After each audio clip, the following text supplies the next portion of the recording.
എന്ത് രാഹുലിനെ ചന്തി കഴിക്കാൻ പോയ? എടാ ഇന്നലെ രാത്രി ഉണ്ടല്ല ആ രാഹുലിനോട് കുഴിമന്തി കഴിക്കാൻ വേണ്ടി പോയാണ്. ഇവരോട് ഞാൻ പോയപ്പോ തന്നെ പറഞ്ഞു ഇടവഴിയൊന്നും പോകാൻ നിൽക്കണ്ട, മെയിൻ റോഡിൽ കൂടെ പോയാന്ന് പറഞ്ഞു. പഞ്ചായത്ത് തെരഞ്ഞെടുപ്പ് അടുത്തിരിക്കുകയാണല്ല, അപ്പൊ മൊത്തം റോഡ് കിളച്ചിരിക്കുകയാണ്. ഇപ്പൊ എന്ത് പറ്റി? ഇവനെ തിരിച്ചറിയാൻ പറ്റാണ്ടായി. അവിടെ അല്ല, ദേ ഇവിടെയാണ്.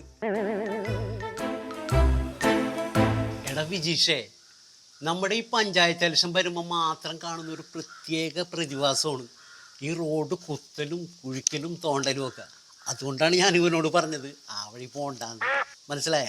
എന്തായാലും നിങ്ങൾ സമ്മതിക്കണം, കാര്യങ്ങൾ കൃത്യമായി പറഞ്ഞല്ല. ഇതേപോലെ വെളുപ്പാൻ കാലത്തെ ഞാൻ നടക്കാൻ ഇറങ്ങിയതാണ്. എൻ്റെ ഇത് ഈ കോലായി.